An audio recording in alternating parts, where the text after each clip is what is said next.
of British politics. We'll see where this ruling takes us. These are the stories shaping our nation. Chopper's Political Podcast, available now on all platforms. Listen in and stay ahead. We love Great Britain. We love its history, its culture and its tradition, and that's why we're so proud to be part of GBNews. You look genuinely emotional. Oh, come here. GBNews does pay attention to those who are ignored by the mainstream media. The majority of this country whose forefathers fought and died to maintain liberty, to fight for freedom of speech. The rule of law, the rights of property and democracy. This is the heritage that our country should be so proud of. Which of course includes our Christian heritage. There's been a huge resurgence in the number of people going to church. Perhaps they're not finding what they're looking for, and they're looking for something a bit deeper, a bit more truthful, a bit more akin to Britain's Christian heritage. That's right, get ready, because the most exciting night in general election history starts now!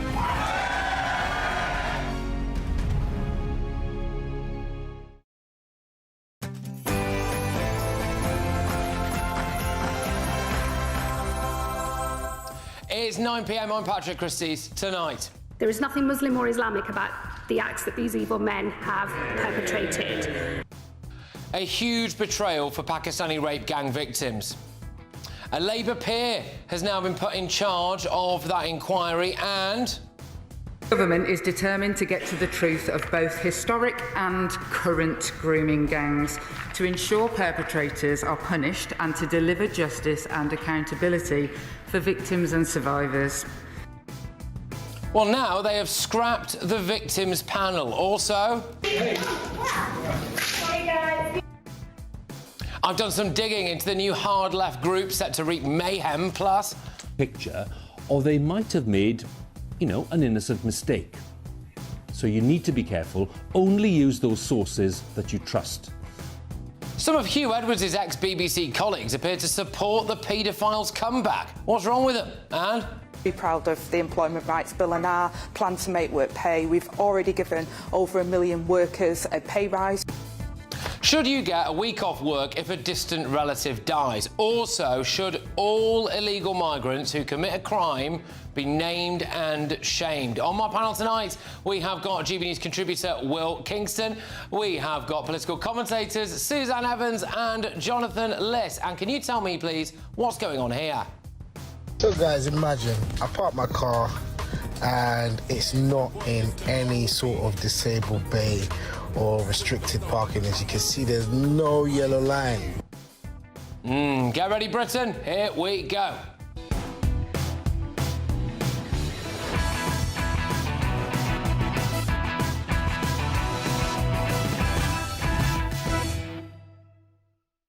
Get ready for far-left mayhem. Next.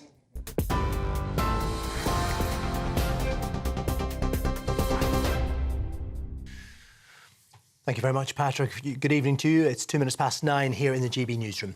A former Children's Commissioner who will chair the National Inquiry into Grooming Gangs has vowed not to shy away from difficult truths. Baroness Anne Longfield will stand down as a Labour peer to lead the inquiry, which was put on hold when 4 women quit the survivors panel and the 2 leading candidates to chair the investigation pulled out. Her affiliation with Labour is likely to come under scrutiny, but Immigration Minister Mike Tapp says Baroness Longfield's highly qualified. She's very capable. She was appointed to the Lords off of her track record for protecting children, so I'm confident she'll do a very good job here. This is about the victims, but it's also about uncovering those injustices and coming to the truth, because without truth you can't have justice. The Home Secretary made it really clear in the House this is a 3-year time limit, and any politics, any general elections will not get in the way of delivering for the victims. An Afghan national has been charged with raping 2 14-year-old girls in Greater Manchester. 28-year-old Sultani Bakatash is alleged to have sexually assaulted the girls in a flat in Bolton last Saturday. Police say he had allegedly been in contact with the victims online before meeting them. The court heard how Bakatash had been in the UK for 2 years and has been granted indefinite leave to remain, with his mother, 2 brothers and 2 sisters also living in the country. An investigation into financial support introduced during the pandemic's concluded the majority of almost £11 billion worth of taxpayers' money is beyond recovery. The report found that schemes like Eat Out to Help Out and bounce back loans were hastily introduced and susceptible to fraud and error. The £11 billion is almost the same amount the government spends in an entire year on the justice system. Conservative leader Kemi Badenoch has called for common sense after the government-backed calls for the wearing of face masks amid a surge in flu cases. Earlier, an NHS leader urged people to get back into the habit of wearing a mask in public or even in enclosed spaces if they feel unwell. Downing Street says it's something people can consider. Ms Badenoch described masks as a barrier to social interaction and has told the government not to mandate them. Donald Trump suggested the US could scale back its support for Ukraine and says Vladimir Putin holds the upper hand in peace negotiations. In an interview with Politico, the US president said weak and decaying European countries had failed to take action to end the war, claiming Europe's destroying itself through immigration. He urged Ukraine to play ball by making territorial concessions to Moscow. Volodymyr Zelensky has ruled out surrendering land and is preparing to present a revised peace plan to the White House. They have to play ball if they don't read agreements, potential agreements. You know, it's not easy with Russia because Russia has the upper hand. He's going to have to get on the ball and start accepting things. You know, when you're losing, because you're losing, but Europe, they want to be politically correct, and it makes them weak. That's what. Finally, trains, flights and ferries have been cancelled as Storm Bram continues to batter the UK with winds of up to 90 miles an hour. Amber warnings are in place with a possible danger to life. They've been issued in Northern Ireland and Northern Scotland and will remain in place until tomorrow morning. Thousands of people in England and Wales have been left without power. Flood warnings are in place across the country. And those are your headlines. Now it's back to Patrick.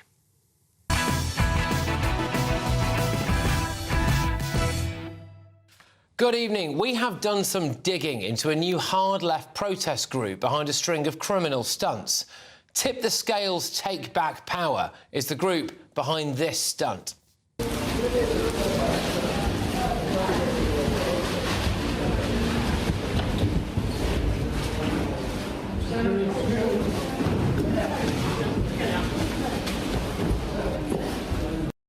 Yes, they dumped bags of poo underneath the Christmas tree at the Ritz, and they also did this.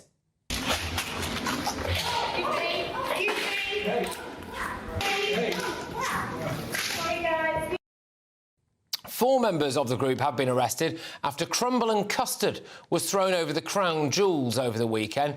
Now, the group have set up a fundraising page and they've raised more than £56,000. They have a target of 70 grand. Their fundraising page says, Take Back Power have already smeared custard on the crown jewels and delivered a pile of poo under the Christmas tree at the Ritz, making headlines all around. Next spring, we will be mobilising hundreds of people to take action targeting the luxury lifestyle of the super rich. We are not funded by big donors, so we rely on small donations from people like you to get there. The money will go towards £26,000 to run public meetings and trainings in 8 cities and mobilise new people into action from January to March. They want 20 grand to boost their teams and compensate new people to get mobilising, £12,000 to pay for accommodation for action takers, £6,000 in travel costs to help people come down to London, which maybe gives you a bit of an indication about where they're going to be doing most of this stuff. £4,000 to buy kit needed for actions. That's a lot of crumble, isn't it? They say from event tickets to banners and megaphones. £2,000 for legal, back office and court support for people taking action. I'd politely say to them that's maybe a slight underestimation of the legal fees that they're going to require. But anyway, they are advertising a launch event. They say this, kids are going hungry and fascism is bearing down on us whilst the super rich get richer. The solution is obvious. Tax the rich to fix Britain. We demand the UK government calls an emergency House of the People with powers to tax the rich. We will make this happen the way change has always happened, through collective, non-violent resistance. Well, there you go. They are advertising tickets for £1, and apparently their speakers at the said event will include a journalist who's worked for the New Statesman, The Guardian, the BBC, and actually even The Telegraph, as well as someone called Jonathan Porritt, described as an eminent writer and campaigner on sustainable development. He was apparently the co-chair of the Green Party in the early 80s, director of Friends of the Earth, and also spent 10 years as the Vice-Chancellor of Keele University. Interestingly, though, one of the events was due to be held at an Anglican church in Bow, London. Now, it was St Paul's Old Ford Church, and their website for that church proudly states, "We are a lively, welcoming Anglican church in the East End of London. We are doing our best to love God and seek transformation. It would be great to meet you." Well, I wonder if the Anglican Church supports things like dumping poo in the Ritz or smearing the crown jewels in custard and crumble. Well, it turns out that they don't, because they cancelled the event yesterday. It will no longer be held at St Paul's Old Ford Church. So, a rare moment of sanity from the modern Church of England there. But the group is heavily linked to Just Stop Oil. In fact, on the Just Stop Oil website, it says, "New project alert," and then a link to the new group, Take Back Power. So, brace yourself, Britain. It looks like there's a new group in town. They're well-funded, they're angry, and they're quite possibly about to dump a load of poo somewhere near you. Let's get the thoughts of my panel. We have got GB News contributor Will Kingston and political commentator Suzanne Evans and Jonathan Liss. Right, well, you know, there's a new group in town, ladies and gents, and they are active, Will. Yeah, they're active and they're not particularly hygienic. You know, we talk about the great unwashed, and this takes that to a new level.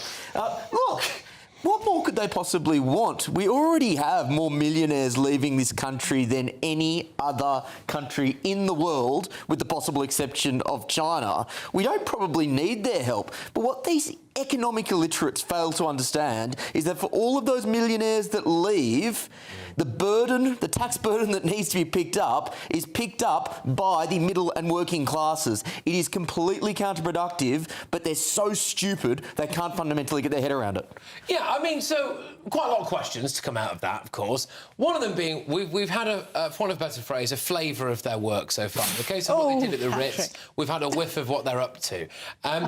And this would lead me to think that they are going to go on to commit several criminal actions. I don't think there's anything controversial about that. That seems to be what they're doing, right? So you can see now who is donating towards that stuff, surely. So should the police not be stopping the people from donating, or at least knocking on their door? Well, I had to laugh at that list of money that they wanted for their actions, and only £2,000 for legal costs. I think they're going to need a bit more than £2,000, frankly. We all cheered, didn't we, when Just Stop Oil gave up? We thought, hooray, they finished, end of that nonsense. But, oh no, they're back. They've just got a different name. It's the same people, the same old trust fund babies who haven't done a decent day's work in their life. It's the same spoiled teenagers acting up like toddlers who want to do these stupid stunts. All with double-barrelled knives. See, I take exception to that particular argument. Roger Hallam, the convicted criminal who's founded this group. So here we are. Yeah, it's Just Stop Oil Mark II, and we've got to go through the whole saga all over again. I think that there are many things you could criticise groups like this for, but actually, it's not fair when people criticise these kids for being trust fund kids or whatever, because actually, if you do have privilege, actually, it's rather than sort of hoarding it, it's actually quite a good thing to try and do some good in the world, and they see this as being good, are they? Well, they see this. They have spoiled toddlers. Look, I'm not supporting a lot of their actions or tactics, but I do think that a lot of things they're asking for are reasonable, just as a lot of things that Just Stop Oil were asking for were reasonable. I didn't like what they did, and I thought that it was counterproductive. Look, having said that, you do get these groups, and what does a group want when it gets started, Patrick? Oh, maybe it wants some free publicity. Maybe it wants to be discussed on a news channel that's watched by, admittedly, people who are going to probably despise them, and the feeling will be entirely mutual, by the way. But to get publicity is no bad thing. And when you're talking about the issues that they want to be talked about, that's actually doing their job. They are therefore succeeding. Jonathan, you hit the nail on the head when you said that this is entirely counterproductive. I didn't say it was entirely counterproductive. Counterproductive, then. I'll add the entirely for you. The point is that this won't change one single person's opinion one way or the other. Now, the reason they do that, therefore, is entirely for their own ego, their own self-gratification, and quite frankly, because they don't have jobs or anything better to do. Like, that is what this is all about. It is not about persuasion. It's not about political influence. It's not about making this country better. And also, what's reasonable about doing what they did at the Ritz and at the Tower of London? They talk about hungry kids, so they get out the rhubarb and custard. They talk about taxing the rich and hitting the rich hard. So, but it's the poorer people on minimum wage who are going to have to clear up the mess. Suzanne, I'm not, as I say, I'm not necessarily agreeing with what they're doing. These are not the tactics that I would. Standing up These for are them. not You the said you had tactics. some sympathy with them. You know what I'm saying is, first of all, that I support a lot of what they want. You know, a lot of to have. I think to have, for example, to have a citizens' assembly is something that they have in Ireland. It's a completely legitimate aim. Could they not save everyone a huge amount of time by setting up a website and just posting on it a link to HMRC where wealthy people can voluntarily donate more tax? Patrick, as you know perfectly well, we have a long and esteemed history of civil disobedience in this country and direct action. And, you know, I hate to compare these people to the suffragettes, for example, who actually were. I'm not comparing them. But the suffragettes, by the way, were not a non-violent group. They were violent, and they caused a lot of damage. And people were injured. But people were eventually won over to that group. Yes, I'm going to separate kind of, you know, women's rights activists from poo throwers. But Will, you'd have been against the suffragettes. So the suffragettes have been. If GBNews had existed in 1910, I guarantee that you'd have been saying these tactics are awful. The women don't deserve the vote. Come on a second. I think it's slightly countered by the fact that at 10 p.m. we're going to be doing a huge amount of stuff for women's rights again when it comes to the grooming gangs issue and things like that. I think it's really unfair to say that people at GBNews would have been against the rights. I'm saying the people at GBNews. To have the vote. I'm saying that you did. I'm saying that someone like Will would have been against the tactics at the time. I think it's legitimate. People like Charlie Peters have been doing to help. I'm talking about the tactics, women and girls in this country. I'm talking about the tactics. Yeah, let's not talk about like potential hypothetical 1910 Will Kingston and talk about an actual story. Like, the story here is, you know what, the far left in this country actually are cutting through in some respects. Zach Polanski, whether you like him or hate him, he's getting a lot of media attention. The nutty people at the Sultana and Corbyn rallies are getting attention. The reality they're not doing as well as Zach is. If they actually hitch their wagon to those groups, they may be politically somewhat successful. But it goes to show the fact that they don't want to do that. They want to satisfy their own egos. I mean, Will used the phrase economically illiterate, and that's exactly what these people are. Already, a small proportion of the population is paying for 23% of working-age people to be on benefits. You know, 39% of all of us are taxpayers are paying for everybody else. The rich are already taxed to death. The middle class is already taxed to death. The more millionaires leave, the more the middle classes, the poorer people, are going to get taxed. And if these guys really wanted to show an example, they should, as Will and I both said, get a job, go to work, see how much tax we all have to pay, because they haven't got a clue. Well, like a lot of people in Justable, they do have jobs. They did have jobs. And the problem might be, and this is one of my concerns for this, and actually genuinely was one of the things that, and I was saying this at the time when Just Stop Oil were in their palm, and I said this actually because years and years ago, when Extinction Rebellion kind of first properly came onto the scene, I can remember going, it was way before GBNews, I can remember going and reporting from one of the events that they had, and there were arrests at that event, and I spoke to a man who was literally being carried into the back of a police van who was a junior doctor, and I said to him then, are you not concerned that if you get a criminal conviction for this, that's going to impact your career? And it was obviously the first time he'd thought about that. And he looked at his feet, I'll never forget it, he looked at his feet and was like, oh yeah, maybe. And I wonder and worry that there might be some quite impressionable, young, quite radical people who might be quite well-meaning, don't get me wrong, who don't quite fully understand the consequences of their actions here and who are being, like, led into it, really, by some even more radical, older adults. Yeah, like Roger Hallam, who's already been convicted for effectively, convicted for blocking Heathrow and the M25, but he's effectively running a cult, in a sense. He's kind of seriously influenced a generation of young kids who are terrified of a climate apocalypse, which isn't going to happen. And, he's culpable. He's an adult. He's not a child. He should be more responsible. He has potentially ruined a generation of kids. I think it's a little bit patronising to people to say that they can't have their own opinions or their their own autonomy and that they can only be led into these things by charismatic not older saying people. They can't have their own opinion. People are led into all things all of the time. But there's a point where you have to take responsibility. And I think if you're an adult and you're behaving in this cult-like way, you're culpable. And I'm sorry, poo throwers deserve to be patronised. Like, these aren't people who are literally going out and making, you know, Adam Smith-style arguments for the future of the economy. They're throwing poo at Christmas trees at the Ritz. This isn't exactly like the intellectual cream of the UK crop. But why on earth, if you actually wanted to make a difference, would you do this as opposed to actually, for example, trying to strengthen the Greens, who are, for example, I'll tell you what, Will, because if they were just writing polite letters to their MP, we wouldn't be talking about them on GB News right now.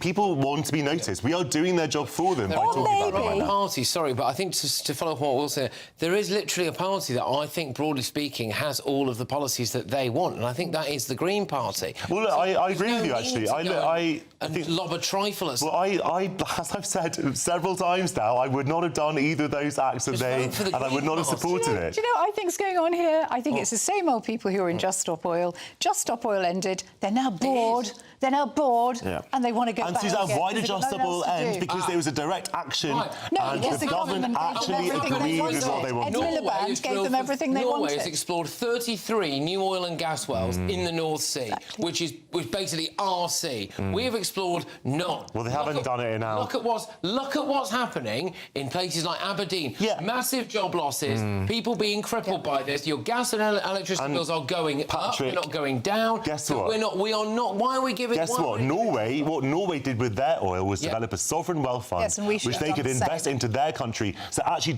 ordinary Norwegians have become rich from their oil. What do? Give it to the multinationals who do their best to avoid all tax. So British people have not benefited from the gas and oil in the North Sea. So it's not really about the climate, is it? Of course it is also about that, but we haven't benefited from it anyway. It's one or the other, though, isn't it? Either oil and gas is bad, it's both. Or if you use the money so that you can, fund healthcare. Well, obviously, in the past, it was a good idea to drill for it. Find yourself in not here, Jonathan. Okay. All right, well, there we go. Just very quickly, by the way, sorry, because we'll move on. A quick shout-out, rare on this show, actually, for the modern woke Church of England, who've decided to draw a line at poo under the Christmas tree this year. Thank you very much. They were going to host this event, and they've said no. Even the new Archbishop has turned her nose up at this. She's gone, no, I won't go for this. So it looks like that church won't be hosting them. Good. Good. I don't have much further to add to that. You're going to have to try something else. Or maybe go for an evangelical church or something. See if the Baptists are up for it. What are the Jehovah's Witnesses saying? The Catholic Church, the Pope was blessing a block of ice the other day, so they may still be up for the woke stuff. Maybe, but there we go. Right, OK, loads coming your way. A mixture of light and shade, it must be said. Should you get a week off work if your distant cousin dies? I'm not convinced. But anyway, before that, it's the Great British Giveaway. Your chance to win our biggest cash prize today is £85,000. Here's how you can be in it. Here's how you can be in it to win it. This is your chance to become our biggest cash prize winner to date with an incredible £85,000 to be won. That's right, £85,000 in totally tax-free cash could be making its way from our bank account to yours. It would be like having over £7,000 per month extra to play with each month for a whole year. That could be you, with your feet up, safe in the knowledge that 2026 is on us. £85,000 is a massive amount of money, and it could be yours. For another chance to win £85,000 cash, text cash to 63225. One entry costs £2.50 plus one standard network rate message, or text bonus to 63225. 5 entries cost £5 plus one standard network rate message. Go to gbnews.com/win. Entries start at £2.50. Call 0903 686 3232. Calls cost £2.50 plus your network access charge, or post your name and number to GB18 PO Box 8690 Derby DE1 9TT. UK only. Entrance must be 18 or over. Lines close at 4 p.m. on the 30th of January. The winner may be contacted live on GB News, week commencing the 9th of February 2026. Please check the closing time if listening or watching on demand. Good luck.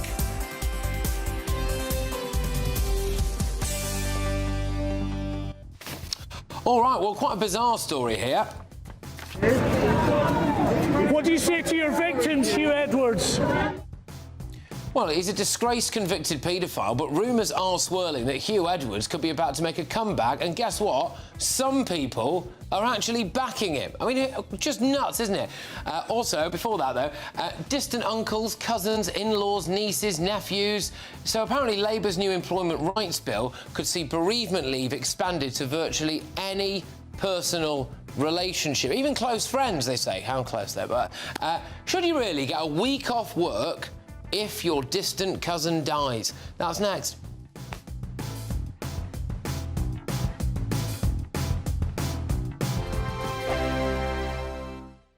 Britain deserves a newsroom that puts the facts and your voice first. Well, and that's what you get on GB News. Lively debates, lively conversation. And we're not afraid to hold power to account. And each other. So join me, Andrew Pierce. And me, Miriam Gates, for Britain's Newsroom, weekdays from 9:30 on GB News. Hi, I'm Michelle Dewberry, and my show is your opportunity to cut through all the noise and dive in headfirst to some robust debates. Ideas clash. Situation, no, isn't it? No, because the failure is you're deliberately avoiding my point. Nothing's held back. And if you think this is the end of it, wait for more. And we do not shy away from the difficult stuff. Sometimes I want to shake people and say, if only you understood. So join me on Dubes & Co. weeknights at 6 p.m, only on GB News, Britain's news channel. From the school run to the home run, watch a new show for all of Britain. He can say whatever he wants. A straight-talking show where all voices are heard.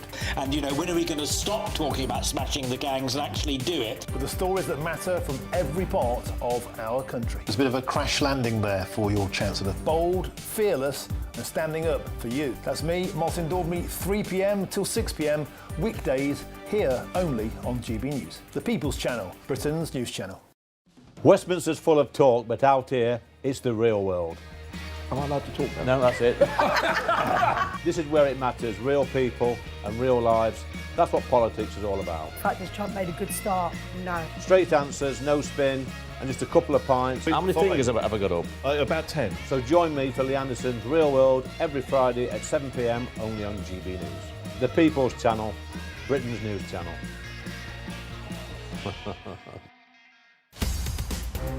In the GB Newsroom, we bring you the news as it happens. With our team of dedicated journalists across the UK, we're ready to keep you up to date with what's happening every half an hour, every single day.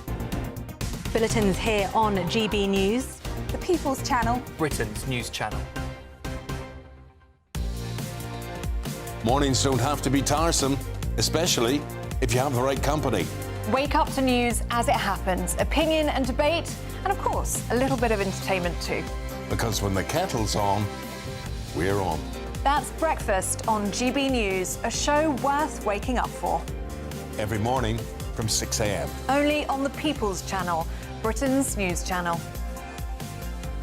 We'll spread the news, you spread the word. Join me, Nana Akwe, for an informative, interactive news programme with a difference. It's fun. No, he didn't say that, though. I'm so surprised. I think there's an element of truth to that. Join me from 3 p.m. every weekend, only on GB News, Britain's news channel.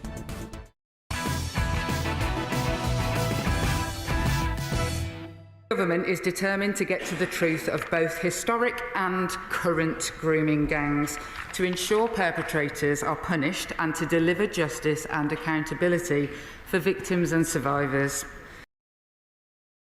Look, there's been more shame today, really, I think, from this Labour government. They have scrapped the key grooming gangs victims panel. It's an absolute outrage. There's outrage on top of outrage, actually, because they have also appointed a Labour peer to head it up. I mean, the whole thing just absolutely reeks of letting the victims and survivors down again. That's at 10 p.m.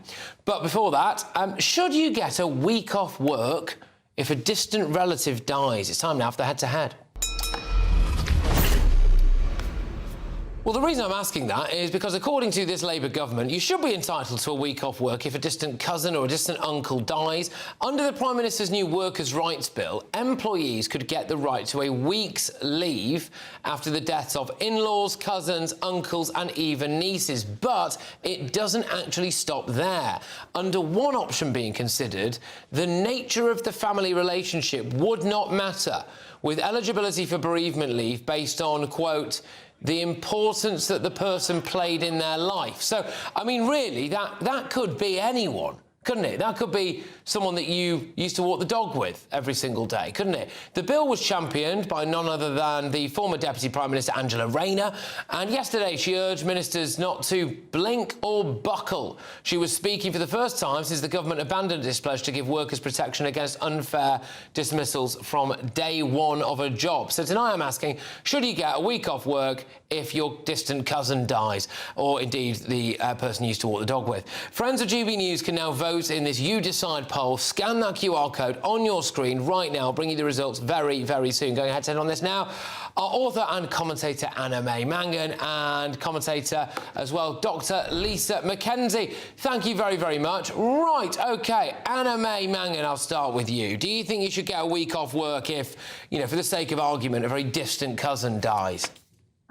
I definitely don't. Let me tell you about my own family. My mum and dad were each one of 13, and we had enough first cousins to fill a football stadium. So how would we have been useful employees if we wanted time off when all of them got to a certain age and shuffled off the mortal coil? I also know somebody, I wonder how far this bill would go, who's a big Dolly Parton fan. I don't know if you know, she recently pulled out of an awards event, a country music awards event, and somebody they work with wanted time off because she was so distressed that she was ill and she was scared that she was going to die. I mean, where does this stop? It's all part of Labour's big giveaway to attract votes, and it's not costing them anything. It's not costing it's costing the public sector and taxpayers a lot of money, and it's bashing the private sector. Can't afford it. OK, Dr. Lisa Mackenzie, a week off work if your second cousin three times removed dies or something. Do you know, for once, can we just have a normal conversation about something that's quite serious and stop rage baiting? Because this is quite serious. And I'm going to tell you why. 25 years ago, when I was quite a young woman, my mum died in a car accident. And I worked for a terrible American company that sold T-shirts. And after a week, they were phoning me up and telling me if I didn't come into work, I would lose my job. I couldn't afford to lose my job. And it made me very ill. And that is because the law as it stands, you can only have time off work if a dependent or a child under 18 dies. And so, therefore, can we just stop with the rage baiting about second cousins and Dolly Parton? Because actually, this is a more serious problem than that. And, you know, you just contradicted yourself, because it was your mother, sadly, who passed. And therefore, of course, you would be very distressed about that. But if it was a second cousin who you hadn't seen for many years, then would you still be as upset? And would you still feel entitled to paid time off? As it stands, oh, sorry, unpaid time off. The law as it stands doesn't allow you to have time off if a parent dies or if someone very close to you. That's not where it stands. This isn't about one at a time. Sorry, just put a pause on this. One of the difficulties is when we do these down the line, it really do need you to speak one at a time. I'm sorry, I know you've got a lot to say, but otherwise no one can hear it. So let's let Dr. Lisa finish and then we'll go back to you, Anna. Sorry, thank you. Yeah, all I want to say is, yes, of course, second cousins, you know, unless you will live with your second cousin and they're like a brother or sister to you. But I don't think we should just do the rage baity stuff on this. I would just for once like to have a sensible conversation about it. All right, Anna, May. Yeah, well, you're using your personal and sad example to justify what they are trying to do, which is introduce wider. They're not even defining who may be included in this leave, and how. I'd like to know how they can even. How can they prove it? I mean, how many... And people will abuse this when it's people who are so far outside their immediate family. Of course, be humane. Of course, be compassionate. But you won't do that by bringing the world and his wife into compassionate leave. That's not going to work. And it also bashes small businesses, and they're the people who are currently under a lot of strain with the tax rises, the NI rises, the fact that working people haven't got enough money to spend on a lot of stuff, and they're suffering already. And taking the staff out of the workplace for a week and having to pay temporary staff just because their second cousin somewhere, anywhere in the world has died, is not reasonable. In fact, it's daft. It's the old loony left trope. All right. Why are you assuming that people are always going to do the worst thing? There are people who are going to take the mickey out of this. People always do. That is true. But what we do need to say is that the law as it stands, where you can only have time off if a child under 18 dies or if it's a dependent, that isn't sensible, is it? You will have good employers who will say, do you know what, of course, this terrible thing has happened, take the time off. But you will also get very bad employers that will say, no, you're not allowed to. So, you know, I'm just asking for a conversation here and not the rage bait. All right, I think we might have actually reached some kind of consensus on this, though, which is that maybe the scope of this is a bit too broad, but that the law as it currently is does need to be changed. Because I was quite surprised when I found out last night, when I first saw this story, that actually apparently, it's something along the lines of, isn't it? You only get kind of guaranteed time off if like a child under the age of 18 dies. So it does need a bit of change. But thank you very much. I do appreciate it, both of you. As we're out of time for now, but yeah, all the very best going forward. That is author and commentator Anime Mangan and commentator. We used to describe you as an anarchist, actually, and that seems to have gone. So I don't know if you still do that. You're still an anarchist, right? Good. Oh, good. I like that. Dr. Lisa McKenzie, take care, both of you. All right. Right. Who do you agree with? Should you get a week off if your distant cousin dies? The results are in. 3% of you said yes, and 97% of you said no. Well, friends of GB News can still vote on this in your You Decide poll by scanning that QR code on your screen right now. Loads to get to tonight, including this. We had a gimmick for a number of years called Rwanda. So that just wasn't working in the slightest. It was a gimmick. This is broken in the last, few minutes-ish, really. EU chiefs are charging ahead with Rwanda-style migrant returns deals. That is despite this Labour government scrapping our deal with the African country and branding it a gimmick. Just nuts, isn't it? I'll tell you what's also a little bit mad. What do you say to your victims, Huw Edwards? Well, yes, I mean, he is a disgraced convicted paedophile, but nonetheless, rumours are swirling that Huw Edwards could be about to make a comeback. And guess what? Some people are even backing him. I'll reveal all in a few minutes. Be nice to escape the grey. Clear skies, here we come. As clear as our travel insurance. All Clear Travel Insurance sponsors GB News Travel Destinations Forecast. It's not just the UK seeing some unsettled weather at the moment. It's also been unsettled for much of the week in Cyprus. That continues into Wednesday. And the trailing weather front from Storm Bram brings thicker cloud and some showery rain into the Canary Islands, as well as much of Iberia. This is a slow-moving weather front, so thicker cloud and some outbreaks of showery rain for much of Spain through Wednesday into Thursday. A lot of fine weather through central parts of the Med, particularly Italy, and above-average temperatures for the time of year. Plenty of sunny spells. All Clear Travel Insurance sponsors GB News Travel Destinations Forecast. Good evening. Welcome to your latest weather update from the Met Office here on GB News. Although the storm will be clearing slowly overnight, we're still likely to see further problems from the strength of the wind across parts of Scotland in particular, where we have Met Office warnings in place. There is Storm Bram. It's going to kind of hang around as it drifts to the north of Scotland. Look at those isobars really squeezing together. The winds at the moment probably reaching their peak across parts of western Scotland. Gusts of 70, 80 miles an hour. Some exposed locations maybe 90 miles an hour. Those kind of winds are likely to cause some damage, certainly travel disruption, power issues too. Further south, the weather's, well, a bit calmer. Still quite a windy night, but with lengthy clear spells. Temperatures holding up at 8 to 10 Celsius. Bright, blustery day for many on Wednesday. Plenty of showers coming into England, Wales and Northern Ireland. Lots of showers across Scotland. And although the winds will ease a little, still dangerous gusts likely across the far north of Scotland well into Wednesday. Right across Scotland, still got Met Office yellow warnings in place for most of tomorrow. For Northern Ireland, again, not as windy as this afternoon, but still pretty blustery with quite a few showers coming in. For England and Wales, the showers will be zipping through on a brisk wind, and there will be some decent spells of sunshine here. But as I said, still got Met Office warnings in place across a good part of Scotland for most of the day because of those winds. They could still be up to 70, perhaps 80 miles an hour in exposed parts of the north and the west. Plenty of showers moving through also.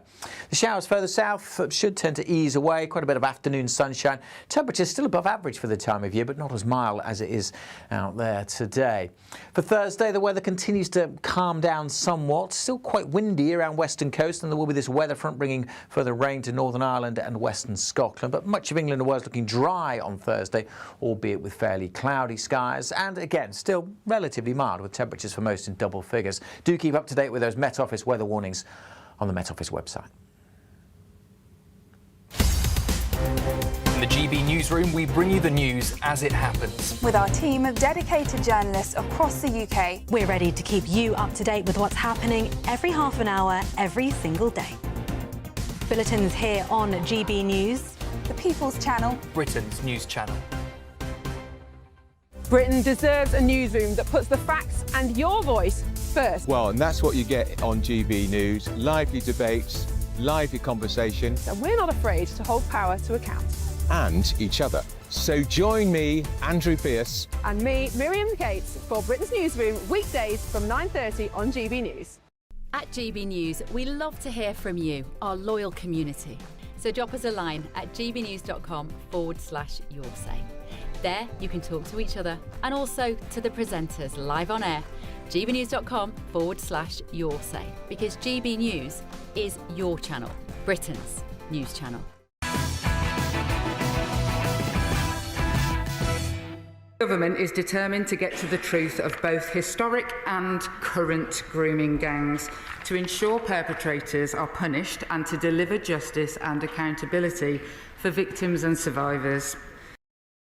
Well, the breaking news this evening, and we're going to be talking about it at 10 p.m. Labour have scrapped the grooming gangs victims panel. They've also put a Labour peer in charge of this inquiry, but there's even more devastating detail for you. I mean, look, this has just got, I hate to say it, it's got Stitch Up written all over it. But first, though, he received a suspended prison sentence for making indecent images of children just over a year ago. But the disgraced former BBC presenter Huw Edwards has now triggered rumours that he's looking to return to public life. So yesterday, he released a new portrait of himself on Facebook, and despite his convictions for child porn, some of his followers actually welcomed the return of Huw Edwards on the social media site, including some of his former BBC colleagues. So some of the people were Councillor Terry Davies of Plaid Cymru, who represents the Tiesha ward in Llanelli. He wrote, "You're worth the bud, Huw, never look back." OK, all right. And Councillor Chris Bisix-Foster of Labour for Aberbargode wrote, "I hope you're OK?" ? Well, interesting, really. There were also former BBC staff who commented positive things underneath it, which Huw Edwards has liked, but we are choosing not to name them at this stage. Joining me now is former BBC presenter Danny Kelly. Danny, what do you make of the fact that it appears, anyway, that a couple of local politicians and a couple of Huw Edwards' former BBC colleagues are banging in favour of a Huw Edwards comeback? Yeah, it's mental, Patrick, and these people are going to regret the day they made these comments so publicly. One of the most egregious comments, and it's a scandalous as well as a shocking comment, Patrick, is one of the ex-BBC staffers who we won't name, who actually, as far as I understand, said that Huw Edwards had been badly treated by the BBC. You couldn't make this up. You really couldn't make this up. I think there's half a dozen people who will, in the future, very quickly come to regret such public endorsements, such public warm messages. But someone who, don't forget, Pat, he still hasn't personally apologised. The only time that this rat apologised was through the solicitors and the barristers just before he was sentenced. He hasn't made any mea culpa. He hasn't made any personal apology. And the only person Huw Edwards cares about is Huw Edwards. It's not a great look for the BBC. I mean, they've obviously got a pretty checkered reputation when it comes to paedophiles stalking their corridors. Then you've got Huw Edwards, and now it appears that you've got some former BBC staff who are welcoming a return. Sorry, but what is going on in that place? Well, this is just going to reinforce a partial public perception, not amongst everyone, but a public perception that the BBC just sort of close ranks and look after their own, just to keep scandals in-house. Now, we don't know whether that's the case with Huw, but these 3 or 4 ringing endorsements, and there's some high-profile BBC ex-staffers there as well, who are household names, Patrick. That will certainly reinforce the public perception that the BBC brushed things under the carpet. As far as Huw Edwards making a comeback, Pat, I think the lad's damaged goods. I can't see him making a comeback on any terrestrial channel, maybe YouTube or podcast, things like that. Yeah, I mean, I think the phrase "damaged goods" is probably quite offensive to damaged goods there, Danny. But I mean, this is the thing that I was trying to figure out. You know, he's taken his house off the market. The house was originally on the market for somewhere in the region of 4.75 million quid. He then had to knock a bit of value off it. It's now apparently come off the market. The implication there, Danny, might be that he feels as though he's about to get a bit of income in, so that he can afford it. I mean, under what circumstances do you think that Huw Edwards could be allowed back on telly?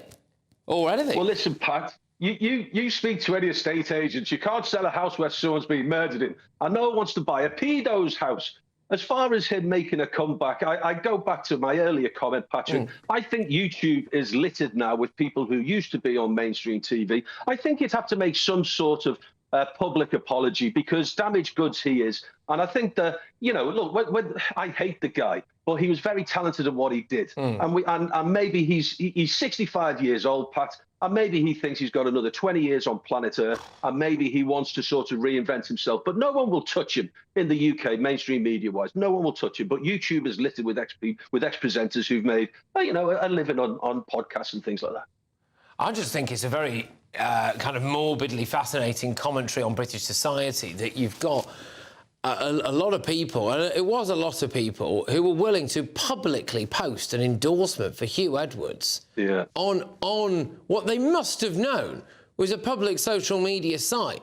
And it makes me seriously question what's going on there. You know, I mean, initially there was the thing about, like, he kind of came out as gay, right, and that maybe was going to garner a bit of sympathy. But then obviously we then get the follow-up, don't we, of actually the criminal behaviour. And I just wonder psychologically what's going on for people there. But yeah, I mean, it's a pretty dark day, to say the least. And the BBC must be absolutely fuming about this, because I think we're still paying his pension, aren't we?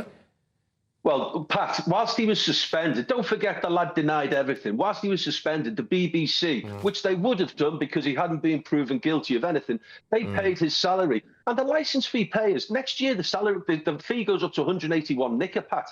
The licence fee payer needs to understand that Huw Edwards benefited nearly £250,000 of our cash, because he pled, or he spanned the BBC a yarn and a lie that he hadn't done anything, and the BBC paid him.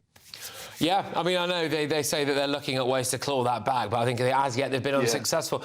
Danny, thank you. Always a pleasure. Hopefully next time we'll talk about something a bit more cheerful. Danny Kelly there, former BBC presenter. Right, coming up at 10 p.m.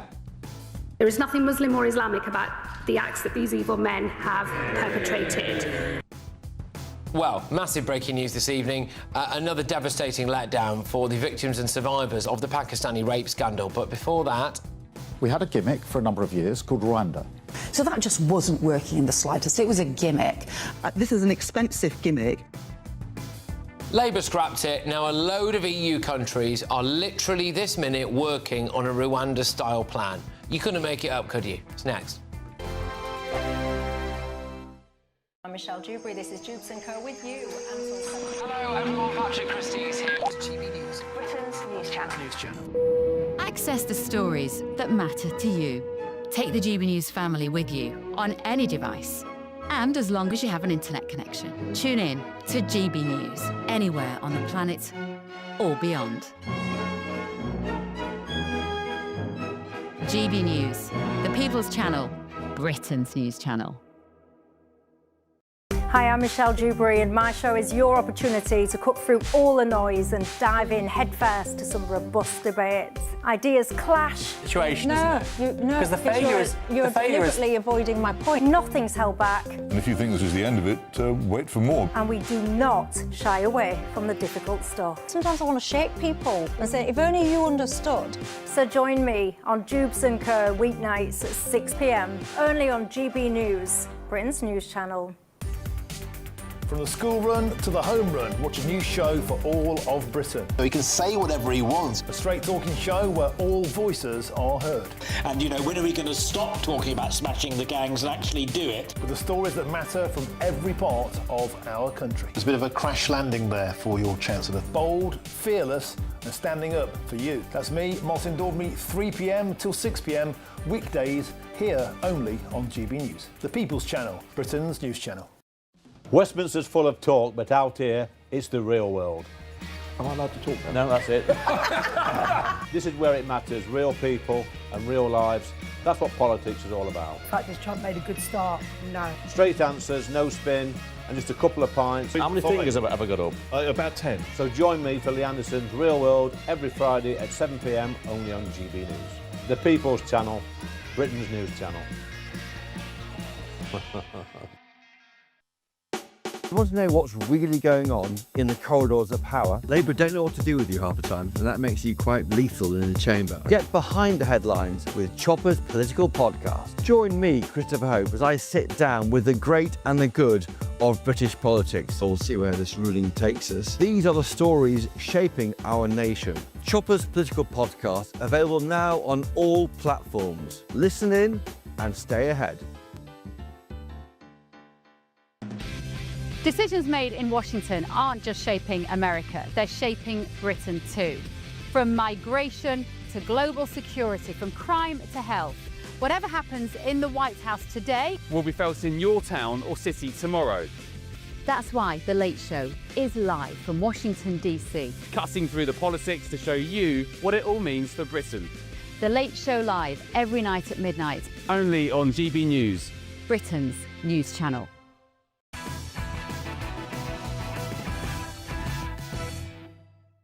Welcome back. Well, it wasn't good enough for us, but apparently it's more than good enough for the EU. Yes, Brussels officials have given EU countries the green light to push ahead with Rwanda-style migrant deals. Under a new law agreed by the European Parliament, countries will be able to ship migrants to return hubs with no links to the individual. Labour scrapped the previous government's Rwanda deal, which would have seen migrants sent to the African country to have their claims assessed. So the thing about that Rwanda scheme is they had that in place for 2.5 years, and they sent 4 volunteers, and it cost the taxpayer £700 million. So that just wasn't working in the slightest. It was a gimmick. And that's why what we've done is put the investment, put the staff into tackling returns. Joined now by former member of the European Parliament, Herman Kelly. Herman, great to see you. Thank you very much. I mean, this is just another ludicrous clown show thing, isn't it? Where we are told we can't have Rwanda, but every single EU country can. Patrick, I've done many bad things in my life, but I've never been a member of the European Parliament. I've worked here for a long time, and I'm president of the European Parliament. But I'm glad to be on tonight because it's all Kellys. It's like a family reunion. It is, absolutely. Yeah, we've double Kelly'd on the guest. But just to get into the weeds of this then, Herman. So why is the EU allowed it and Britain can't have it? Because the EU has come into the realisation very quickly that many of their policies have been an absolute disaster, and they've turned around very quickly on their scheme of hyper-regulation and also on reckless EU open borders, and they very quickly have realised, they've come in to acknowledge that patriotic parties in favour of border controls are gaining momentum all across Europe, and they've decided that they've got to turn coat or turn tail and face the reality that people are sick of reckless border and reckless immigration into their countries. But one of the main reasons why Rwanda quite literally never got off the ground was because of the ECHR. We had a plane full of these people ready to go, locked and loaded, and a pyjama injunction, possibly by some bloke from Lithuania that we'll never find out about, said that we couldn't do it. So the European Parliament, they seem to think that the ECHR will let them do this.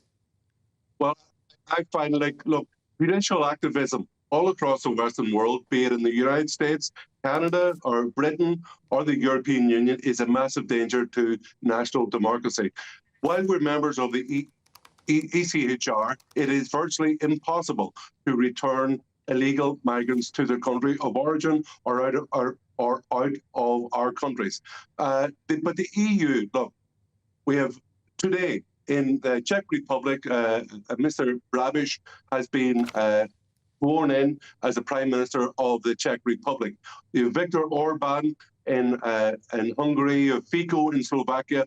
All across Europe, you've got these patriotic parties which are grown in strength and in electability. You may have Marine Le Pen voted in France very soon. The momentum is all with nationalist patriotic parties who want restricted, who want border controls. And they've got to face up to these judges, for example, in the ECHR, who themselves want power, but without electoral, without any consent of the people. Yeah, I mean, we're going to end up, quite possibly, with the farcical situation where Sir Keir Starmer and Yvette Cooper and Shabana Mahmood, who were completely anti the Rwanda deal, you know, it was inhumane, it was utterly inhumane, we can't possibly do it, you know, are now going to be cheering on their European friends. I'm convinced, by the way, that one of the only reasons that Sir Keir Starmer scrapped Rwanda on day one was because he wanted to suck up to his European continental friends. Now, it turns out that actually they're going to do the exact same thing. It's nuts. Herman, thank you. We're going to have to leave it there, my good man, but I do appreciate it. I hope to see you again very soon. It's Herman Kelly there. Right, OK. Look, this is the big story of the day, and it's happening at 10 p.m. There is nothing Muslim or Islamic about the acts that these evil men have perpetrated. Just a monumental betrayal of the Pakistani rape gang victims and survivors today on numerous different levels. The survivors panel at the heart of the grooming gangs, scrapped by the looks of things. Absolutely outrageous. Who have they put in charge of it now? A Labour peer. Well, we've had a little look at her track record in the past, and I don't think it fills you with confidence. Does this just have the faintest whiff of a monumental cover-up? I'm going to steam into that at 10 p.m. Don't go anywhere. Expect warm spells with the odd rude interruption. Box Boiler sponsors the weather on GB News. Good evening. Welcome to your latest weather update from the Met Office here on GB News. Although the storm will be clearing slowly overnight, we're still likely to see further problems from the strength of the wind across parts of Scotland in particular, where we have Met Office warnings in place. There is Storm Bram. It's going to kind of hang around as it drifts to the north of Scotland. Look at those isobars really squeezing together. The winds at the moment probably reaching their peak across parts of western Scotland. Gusts of 70, 80 miles an hour. Some exposed locations, maybe 90 miles an hour. Those kind of winds are likely to cause some damage, certainly travel disruption, power issues too. Further south, the weather's, well, a bit calmer. Still quite a windy night, but with lengthy clear spells. Temperatures holding up at 8 to 10 Celsius. Bright, blustery day for many on Wednesday. Plenty of showers coming into England, Wales and Northern Ireland. Lots of showers across Scotland. And although the winds will ease a little, still dangerous gusts likely across the far north of Scotland well into Wednesday. Right across Scotland, still got Met Office yellow warnings in place for most of tomorrow. For Northern Ireland, again, not as windy as this afternoon, but still pretty blustery with quite a few showers coming in. For England and Wales, the showers will be zipping through on a brisk wind, and there will be some decent spells of sunshine here. But as I said, still got Met Office warnings in place across a good part of Scotland for most of the day because of those winds. They could still be up to 70, perhaps 80 miles an hour in exposed parts of the north and the west. Plenty of showers moving through also. The showers further south should tend to ease away. Quite a bit of afternoon sunshine. Temperatures still above average for the time of year, but not as mild as it is out there today. For Thursday, the weather continues to calm down somewhat. Still quite windy around western coast, and there will be this weather front bringing further rain to Northern Ireland and western Scotland. But much of England and Wales looking dry on Thursday, albeit with fairly cloudy skies. And again, still relatively mild with temperatures for most in double figures. Do keep up to date with those Met Office weather warnings on the Met Office website. Expect warm spells with the odd rude interruption. Box Boiler sponsors the weather on GB News. We want want to make the new year your best year yet, with a chance to win our greatest cash prize to date. A simply stunning £85,000 in tax-free cash could be yours. Treat the family to that bucket list holiday you've always fancied. Get your dream car you've always wanted. Or just relax, safe in the knowledge that the coming year is on us. For another chance to win £85,000 cash, text cash to 63225. One entry costs £2.50 plus one standard network rate message. Or text bonus to 63225. 5 entries cost £5 plus one standard network rate message. Go to gbnews.com/win. Entries start at £2.50. Call 0903 686 3232. Calls cost £2.50 plus your network access charge. Or post your name and number to GB18 PO Box 8690 Derby DE1 9TT. UK only. Entrance must be 18 or over. Lines close at 4 p.m. on the 30th of January. Please check the closing time if listening or watching on demand. Good luck. Hi, I'm Michelle Dewberry, and my show is your opportunity to cut through all the noise and dive in headfirst to some robust debates. Ideas clash. Situation, isn't it? Because you're deliberately avoiding my point. Nothing's held back. And if you think this is the end of it, wait for more. And we do not shy away from the difficult stuff. Sometimes I want to shake people and say, if only you understood. So join me on Jubes & Co weeknights at 6 p.m, only on GB News, Britain's news channel. Join me, Nana Akwe, for an informative, interactive news programme with a difference. It's fun. No, you didn't say that, Dave. I'm so surprised. I think there's an element of truth to that. Join me from 3 p.m. every weekend, only on GB News, Britain's news channel. From the school run to the home run, watch a new show for all of Britain. He can say whatever he wants. A straight talking show where all voices are heard. And, you know, when are we going to stop talking about smashing the gangs and actually do it? With the stories that matter from every part of our country. There's a bit of a crash landing there for your Chancellor. Bold, fearless and standing up for you. That's me, Martin Daubney, 3 p.m. till 6 p.m, weekdays, here only on GB News. The People's Channel, Britain's news channel. Britain deserves a newsroom that puts the facts and your voice first. Well, and that's what you get on GB News. Lively debates, lively conversation. And we're not afraid to hold power to account. And each other. So join me, Andrew Pierce. And me, Miriam Gates, for Britain's Newsroom, weekdays from 9:30 on GB News. No matter the state it's in, this is our nation. Join me, Jacob Rees-Mogg, for a genuine, honest discussion on where we have been, where we are going, and where we are with the people who set the direction. Tune in to State of the Nation every Monday to Thursday, 8 to 9 o'clock, only on GB News.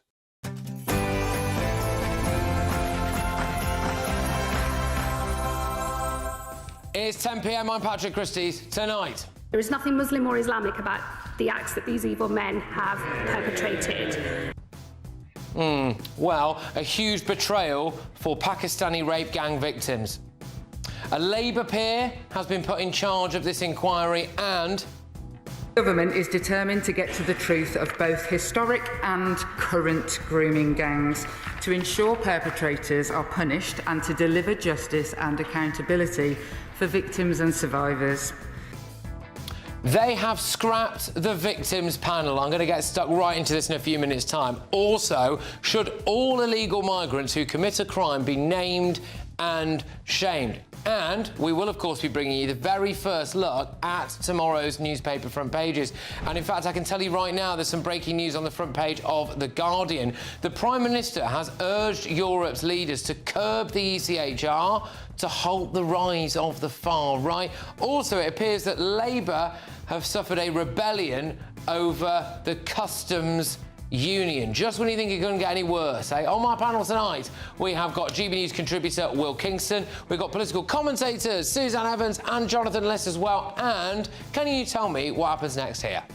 Look, guys, imagine I park my car and it's not in any sort of disabled bay or restricted parking. As you can see, there's no yellow line. Get ready, Britain. Here we go.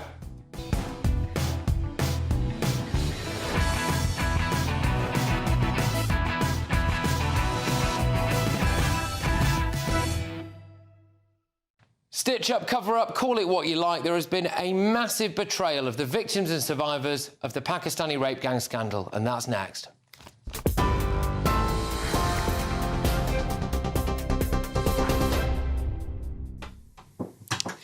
Hi there, very good evening to you. Aaron Armstrong here in the GB newsroom. Let's get you up to date with the top stories. A former Children's Commissioner who will chair the National Inquiry into grooming gangs has vowed to not shy away from difficult truths. Baroness Anne Longfield will stand down as a Labour peer to lead the inquiry. It was put on hold when 4 women quit the survivors panel and the 2 leading candidates to chair the investigation pulled out. Now, back in January, Sir Keir Starmer dismissed calls for a national inquiry, arguing the scandal had already been examined before announcing one in June. And Shadow Home Secretary Chris Philp has called for the Prime Minister to apologise. When the need for a national inquiry into this was raised in January, the Prime Minister disgracefully smeared those calling for an inquiry as, quotes, far right. What the Prime Minister claimed was a far right bandwagon in January had become government policy by June. So will the Home Secretary please apologise on behalf of the Prime Minister for what he said last January?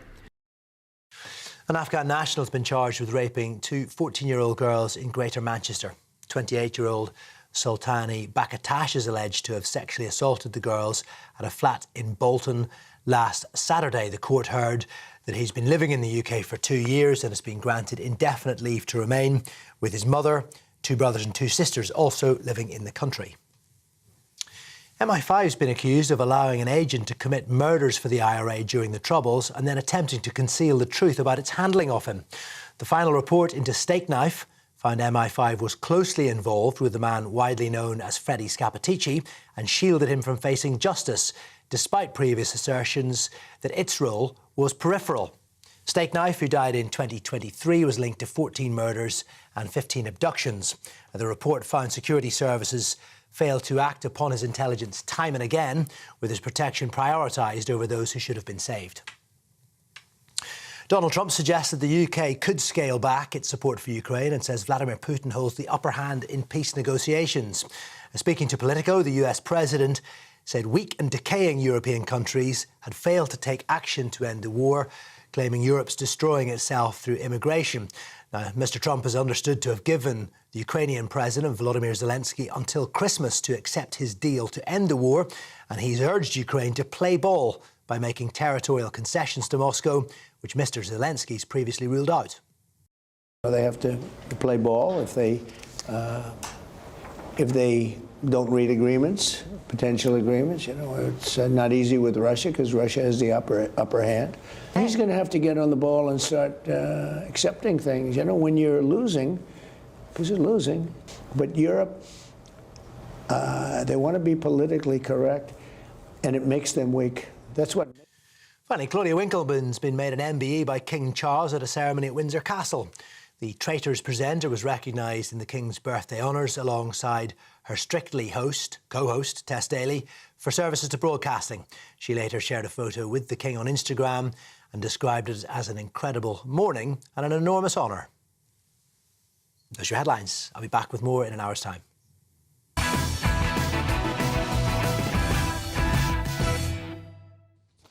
A monstrous betrayal of Pakistani rape gang victims has happened today.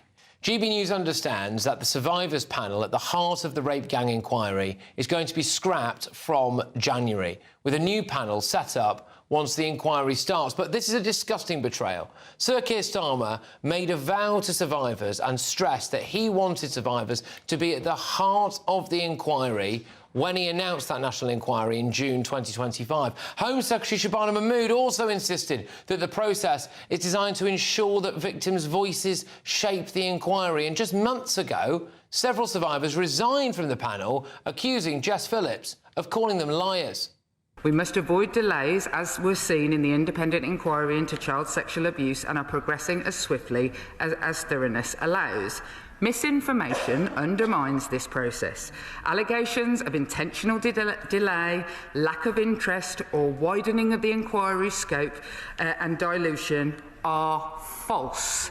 The inquiry will remain laser-focused on grooming gangs, as Baroness Casey recommended. And today we find out that the Labour government is now scrapping that victims panel. Elizabeth Harper, who was abused in Rotherham from the age of 14, told the Metro, "How can you say it is survivor-led when you are going to scrap the panel? All the way through the process, it has not been focused on survivors at all." And what else happened today? Well, the government announces Anne Longfield as the new chair of this grooming gangs inquiry. Well, who is she? She's a Labour peer. Now, bear in mind that this inquiry is really supposed to unearth the link between the Pakistani Muslim community and the industrial-scale rape of predominantly working-class white girls. She seems like an odd choice. She's previously called for a national mission to identify and remove racial bias in the systems that are currently failing black, brown and minority ethnic children. Last month, she called for education leaders to commit to embedding a culture of anti-racism into the heart of their schools. She actually used to be the chair of the Children's Commission. Well, in 2013, 2 years before Baroness Longfield took over, the Children's Commission published a report into child grooming that was absolutely panned for downplaying the Pakistani aspect of it. Then, when the Baroness took over, one of her first acts was to allow the previous deputy chair, who failed to speak out about abuse by Pakistani gangs and criticised the media for being too fixated on Pakistani perpetrators, to take a very cushy redundancy package and then be rehired as a consultant. This decision was then reversed because it breached government rules. And at the time, the Children's Commissioner argued that she was only rehired for a limited number of days. It was necessary, was it? Because the importance and sensitivity of the work she was employed to carry out. Yeah. Well, she's now in charge of this inquiry. And then this happened today. Have a little listen to what Shabana Mahmood says here. A personal perspective, and based on my own constituency experience, that of my family, my friends, the community that I belong to back home in Birmingham, there is nothing Muslim or Islamic about the acts that these evil men have perpetrated. It is not behaviour that any of us would accept or tolerate. All of these things are crimes, and I don't know anybody that doesn't believe that these people should be locked up for a very, very long time. Well, I'm sorry, but the links between Islam and the grooming gangs is precisely something this inquiry is supposed to be looking at. A new academic report by Christian Concern did claim that there was a link, with some victims even reporting having verses of the Quran quoted to them whilst they were being raped and abused. The report identified links between fundamentalist Islamic interpretations of male dominance over women and how it's acceptable to treat non-believers, and the way in which white Christian girls were abused. Well, I'm sorry, but to me this looks a lot like yet another massive stitch-up. No survivors panel until the inquiry starts, which means that, of course, they won't get the chance to approve this new chair of the inquiry, who, by the way, is a Labour peer with a pretty woke track record, and a Home Secretary who's already doing everything she can to say that there is no link between the rape gangs and Islam. Let's get thoughts on my panel. We've got GB News contributor Will Kingston. We've also got political commentators Suzanne Evans and Jonathan Liss. Yeah, Will, I mean, this looks like yet another incredibly dark day for the treatment of victims and survivors of the Pakistani rape gangs. Patrick, I was sitting in that chair just over there when Charlie Peters announced that Keir Starmer had been dragged kicking and screaming to an inquiry, in large part by GB News, as an aside. And there was a general feeling of relief across that table, but there was also that feeling in the pit of our collective stomachs that this would be a sham. And the reason we thought it would be a sham is because as it was run by Labor, it would be literally impossible for it to be objective. It's impossible for it to be objective because so much of this has happened in Labor-run councils. It's impossible for it to be objective because they pick who runs the inquiry. And guess what? As you said, it's a Labor peer. It's impossible for it to be objective because the culture and ideology of multiculturalism, which has in part created this problem, has been the religion of Labor for over 20 years now. If they wanted to do this seriously, they should have divorced themselves from the process. They should have found a judge from somewhere in the Commonwealth to run it, and they should have said, this is going to be politically neutral. They haven't done that, and all I can say is my heart breaks for the survivors of what is the greatest tragedy in modern UK history. Should just clarify something as well, that one of the reasons why... actually, sorry, I'm just going to go to you, Jonathan. You were pulling a face at the idea that this is one of the greatest tragedies in modern history. Is that... I think that we have to put all of this into perspective. And Patrick, I did find it offensive what you said a second ago about directly linking Islam to this, to these crimes. You take that up with the authors of a report, who are academics, who quoted the fact that in victim statements they were saying that verses of the Quran were being quoted to them. They were being told that this was happening to them because they were non-believers, and also there are aspects of the Islamic doctrine that would appear under a fundamentalist interpretation of that to allow this kind of abuse towards non-believers. That's not my... Are we going to have an inquiry into the abuse of Catholic priests in which we try and establish a link between sort of paedophilia and the Catholic and the Catholic? To make excuses for I'm not. I'm saying that I think we have to be consistent. That's how it might come across. No, well, I'm saying that if that would have been grossly offensive, if someone had said at the time of the paedophile priest scandal, which was a huge scandal, I don't think. I'll tell you what I would have said at the time. I'll tell you what I would have said at the time. To say that's because of Catholicism would be very offensive. If there was girls that were being abused, and that part of that abuse was being conducted by men who were using the religion of Catholicism as a way of doing it, I would have welcomed that inquiry and I would have welcomed that investigation. That is what happened. And I would have That is what I would have welcomed it. Absolutely. It is what happened. So why is it offensive? It would have been, but people. So why is it offensive? If you had that is what happened. But if you had sought to say, is there something in the Catholic religion which is causing priests to be paedophiles, people would have found that extremely offensive. Well, I'm sorry, but your feelings don't matter. The feelings that I care about are the victims and survivors and the people who had copies and quotes from the Quran shouted at them whilst they were being gang raped. I think that is a more important thing to get to the bottom of than whether or not someone somewhere is offended, Susan. I agree. I mean, you say that's offensive, Jonathan. I find it utterly offensive that you're even bringing up that idea that Patrick can't quote a report on a television station that is there in black and white in the public eye. And you're calling it offensive. And you drag Roman Catholicism into it, and obviously we all utterly condemn what happened. And I think it is very clear that there was a connection between the role of the priest and the abuse of that role and the abuse that went on. And I'm pretty sure that that's happening in Islam as well. And the thing about this is that there are so many people in positions of power who've got too much to lose by the truth coming out here and some really condemnatory report. You've got local councillors, you've got local MPs, you've got local imams, you've got social workers, you've got the police. The layers of people that are involved in this and the abuse that went on, they want this covered up. And my worry is that Baroness Longfield, third time lucky, I don't think it's going to be. I don't think she's the right person because of the scandal involving the redundancy and rehiring of her deputy that you mentioned. Also, when she was Children's Commissioner in 2015, this was not a priority for her. It's not something she's spoken about. It's not something that's been on her radar, which I find Shabina Mahmood's comments completely offensive. We know that this is happening in the Islamic community. We know that the Islamic community has hushed it up and covered it up. And if you've got a Home Secretary who's not prepared to accept that, where's this report going to go? It frightens me. Jonathan, the overwhelming majority of perpetrators in the grooming gangs, or rape gangs, which you would say, were Pakistani Muslim men. At the very, very least, there is a correlation there. Are you suggesting that that correlation shouldn't be investigated in this inquiry? I'm not saying that you can't explore the identity of the people who are responsible for grooming gangs, and I think that actually you need to put it into the broader context of child sexual abuse, which is overwhelmingly a white male pursuit. Why are you so desperate to ignore? Because I would you want to do quite a lot of mental gymnastics. I would flip it on its head. I would say that You're there are. the Emily Maitlis approach. No. We care about this because we're racist. Is that right? No, I would. Because the racism that was at play here was the racism displayed against working-class white girls.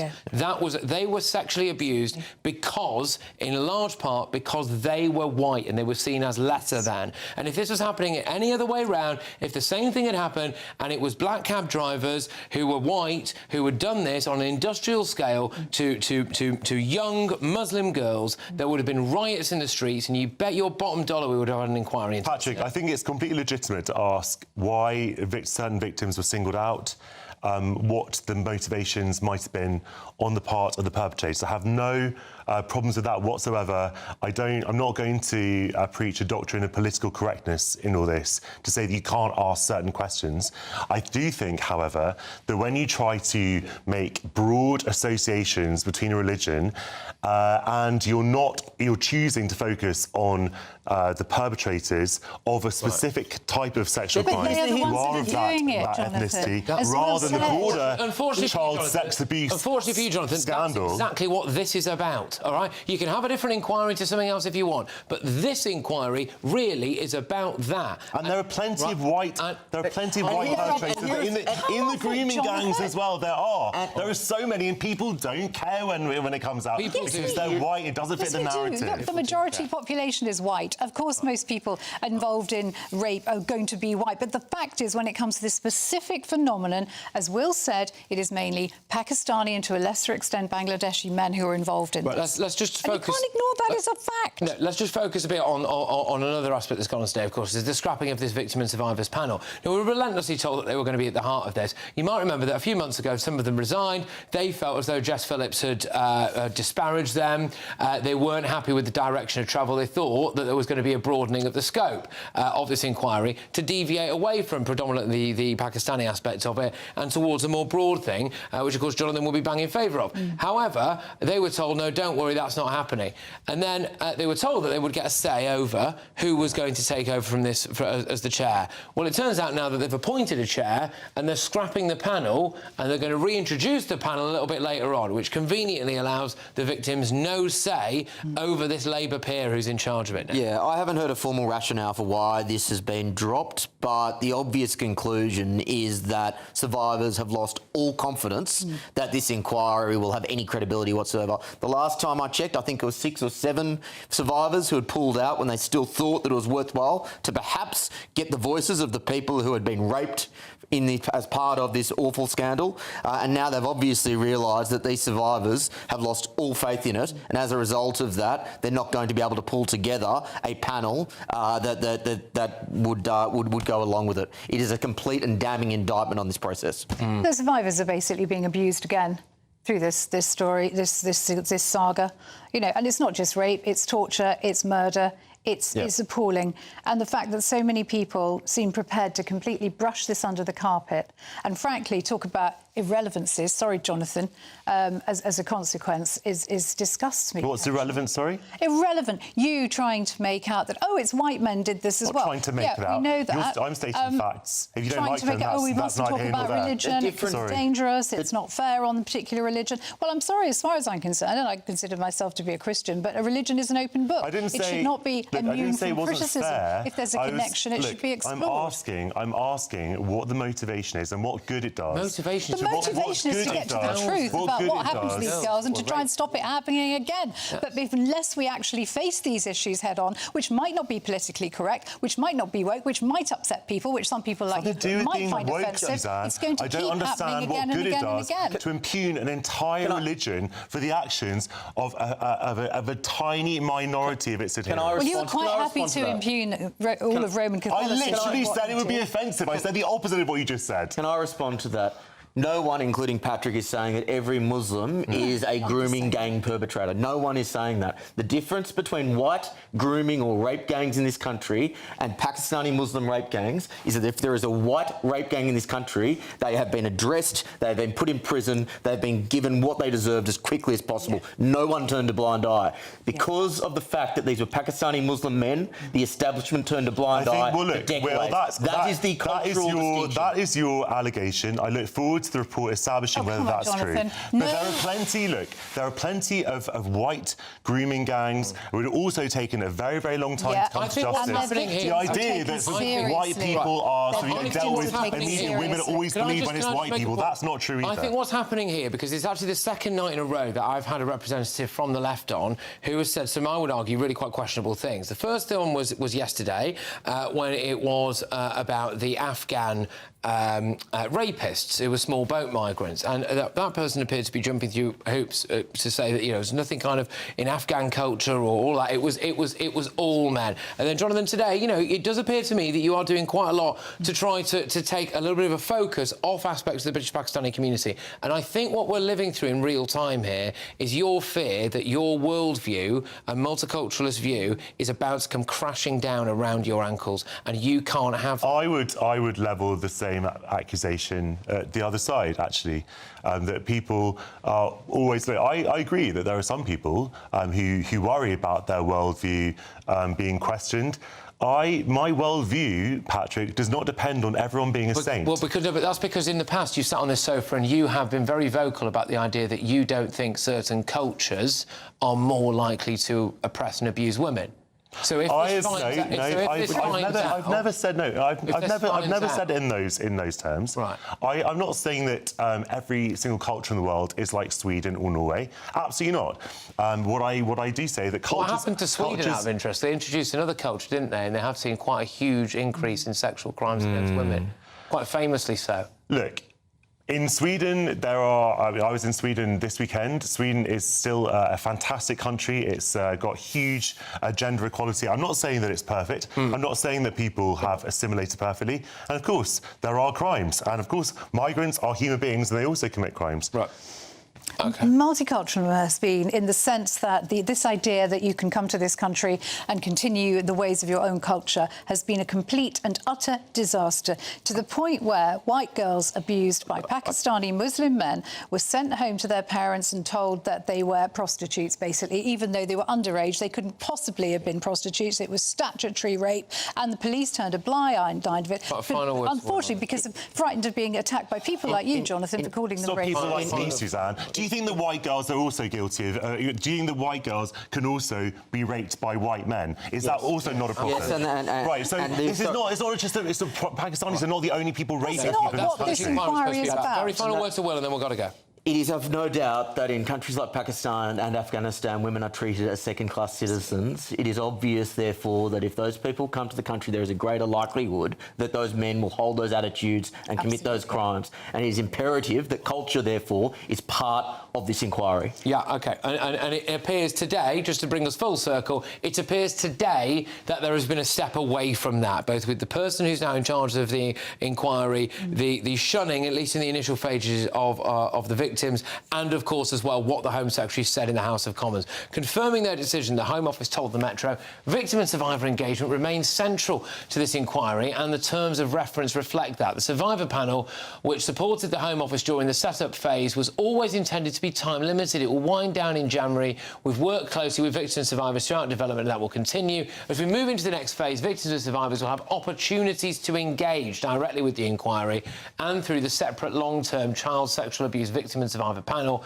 at the Home Office is establishing. Well, make of that what you will, but I maintain this is a pretty dark day again. Why can't we just do this properly? What is it people are trying to hide? But anyway, look, we've got a load more coming up, including all of your front pages, of course, some quite interesting stuff on there about Labour potentially suffering another rebellion. However, it is, of course, time for the Great British Giveaway. 85 grand in cash. Here's how you can be in it. This is your chance to become our biggest cash prize winner to date, with an incredible £85,000 to be won. That's right, £85,000 in totally tax-free cash could be making its way from our bank account to yours. It would be like having over £7,000 per month extra to play with each month for a whole year. That could be you, with your feet up, safe in the knowledge that 2026 is on us. £85,000 is a massive amount of money, and it could be yours. For another chance to win £85,000 cash, text cash to 63225. One entry costs £2.50 plus one standard network rate message, or text bonus to 63225. 5 entries cost £5 plus one standard network rate message. Go to gbnews.com/win. Entries start at £2.50. Call 0903 686 3232. Calls cost £2.50 plus your network access charge, or post your name and number to GB18 PO Box 8690 Derby DE1 9TT.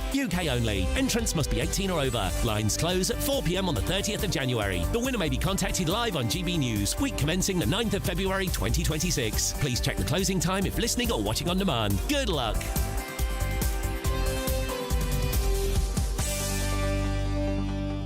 Coming up, all of tomorrow's newspaper front pages, some breaking news on the front of the Daily Mail. Apparently, a damning report has found that the Home Office doesn't know how many asylum seekers have absconded or how much they're costing us all. So that's great, isn't it? First of all, though, should all illegal migrants who commit a crime be named and shamed? It is, of course, in response to the attempt to cover the identities of 2 Afghan rapists, and that was revealed yesterday. That's next.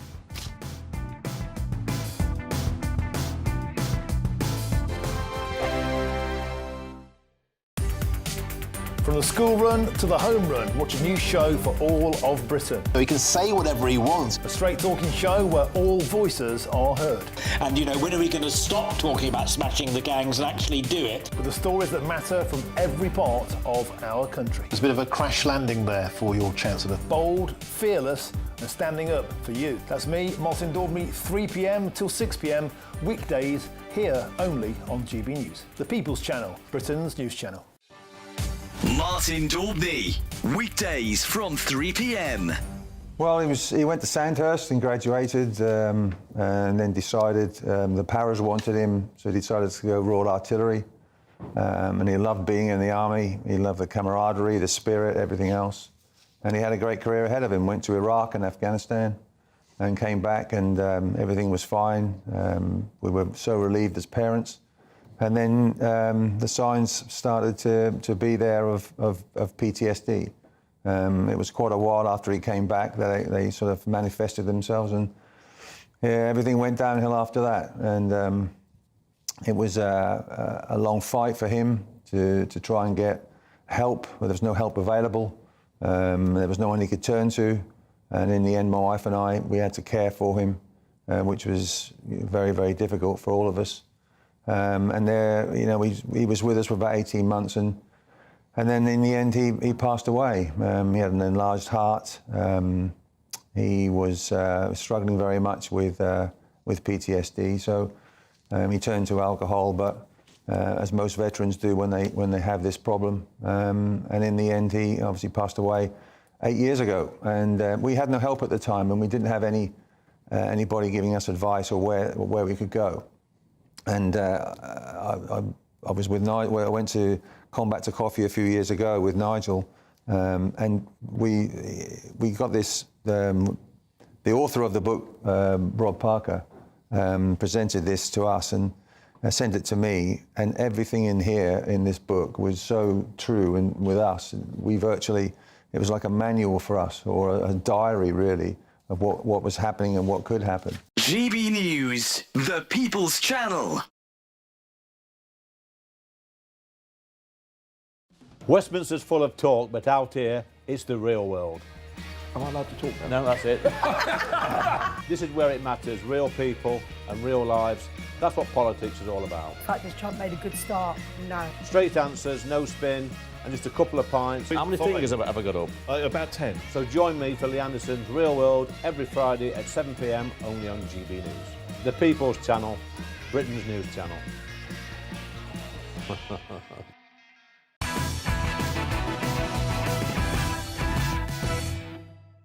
Welcome back. Well, what you're looking at there is the front of tomorrow's Daily Mail. Asylum fiasco without end. Apparently, the Home Office doesn't know how many asylum seekers have absconded or how much it's costing. That is just one of a really sparkling set of front pages, which I'll be bringing to you shortly. But first, 2 teenage illegal migrants who raped a 15-year-old girl in a park in May have been named, with the judge ignoring warnings from their barristers that details of the attack would lead to widespread public disorder. They are 17-year-old Jan Janhanzeb and Isra Niazal. They arrived by small boat just months before carrying out the attack. They are obviously Afghan nationals as well. Barristers tried to hide their identity. They tried to make it so that we couldn't report on it, but thankfully a judge overturned that. And what you're looking at, by the way, is some really harrowing images there from Warwickshire Police of the moments before that depraved attack against a 15-year-old schoolgirl. Joining me now is barrister and writer Stephen Barrett. Stephen, thank you very much. So, should, in your view, all illegal migrants convicted of crimes be automatically named regardless of their age? Yes, I think so. And there's sort of three reasons for that. The first is very practical in that we don't know the ages of these migrants because they often hide them and lie. And our system doesn't appear very good at finding out what their correct age is anyway. So trying to hold some sort of age barrier probably isn't going to work. The second is that it's very obvious to everybody that these boat migrants in particular, and I separate those out from legitimate migration and those who come here lawfully or apply for asylum in different ways, are committing quite a degree of crime.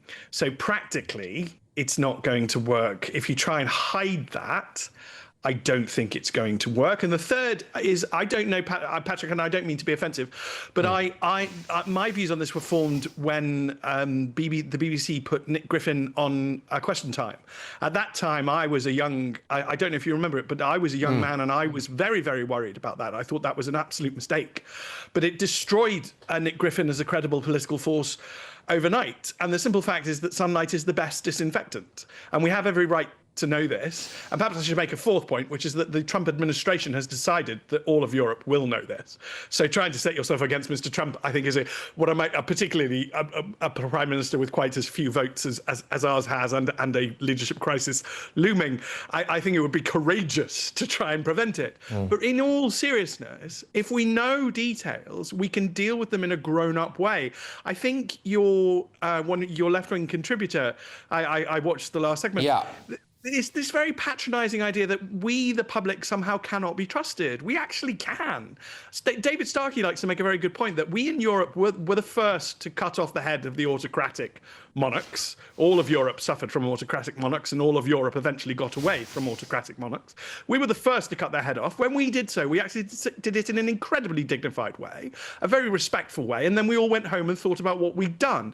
The French rioted and burned down half of Paris and mutilated the corpse. You know, we should have faith in our fellow British. I mean, for me, Stephen, it also comes down to this, which is that if there's nothing to hide, and people on the left don't genuinely believe that there is anything to hide, i.e. that Afghan men in this case, or Pakistani men in other cases, or people from other parts of the Middle East and North Africa are actually not predisposed to committing more sexual offences or violent offences. If that is not true, then the left have nothing to hide from having all of the facts and figures out at full public disposal, do they?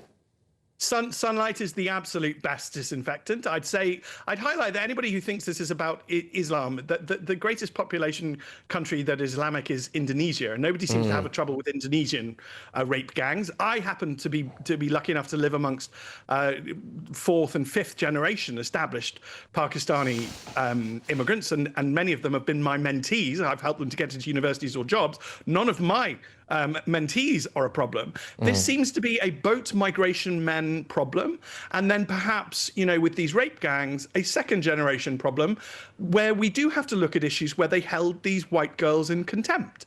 And that, and I would also highlight that the first group they targeted was the Sikh girls. So they also held the Sikh girls in contempt, but thank goodness the Sikh dads were not going to take no for an answer, and the authorities weren't going to turn a blind eye or do what they did to the white community. There does seem to be a problem, and you only fix problems by acknowledging them. That is, I'm afraid, that simple human truth, and then you trust the fact that we're all British here, and we're all decent here, and we're not going to do anything silly or riot or do anything, bonkers. Well, it's the cover-up. It's very often the cover-up that causes even more outrage, and when people do kind of tip the scales there and maybe go a bit OTT with certain things, and again, that's the one thing that stood out to me yesterday when it emerged that there'd been basically a courtroom battle to have the identities of those two people revealed.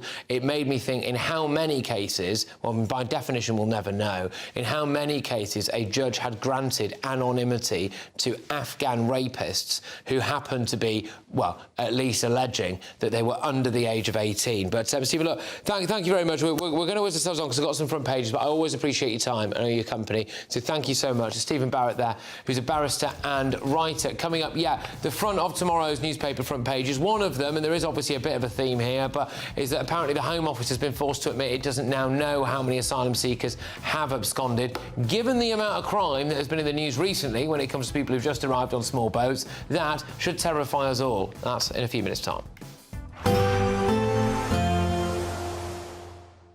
I forecast a perfect holiday in the sun. Weather looking good then? For sure, and no worries about our travel insurance. All Clear Travel Insurance sponsors GB News Travel Destinations Forecast. It's not just the UK seeing some unsettled weather at the moment. It's also been unsettled for much of the week in Cyprus. That continues into Wednesday.